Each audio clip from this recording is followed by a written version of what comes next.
গণভোটের এতগুলো বিষয় তারা কি পড়ে, জুলাই সনদ এতগুলো বিষয় পড়ে তারা কি ভোট দিয়েছেন?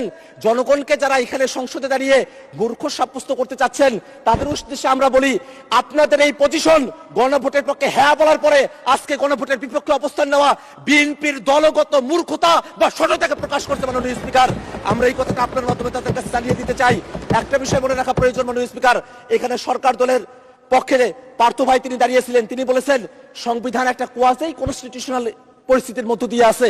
সরকারি দলের একজন এমপি যখন কোয়াজি কনস্টিটিউশনাল কথা বলেন, অর্থাৎ খণ্ডিত সংবিধানের কথা বলেন, তখন কিন্তু আমাদের যুক্তিই বেশি সাব্যস্ত হয় মাননীয় স্পিকার, কারণ তারা বারংবার সংবিধানের পরিপূর্ণ বাস্তবায়নের কথা বলছেন, কিন্তু আমরা বলছি এটাই বাস্তবতা যে বাংলাদেশ 5 আগস্টের পরে একটা এক্সেপশনাল অবস্থার মধ্য দিয়ে আমাদেরকে যেতে হয়েছে মাননীয় স্পিকার।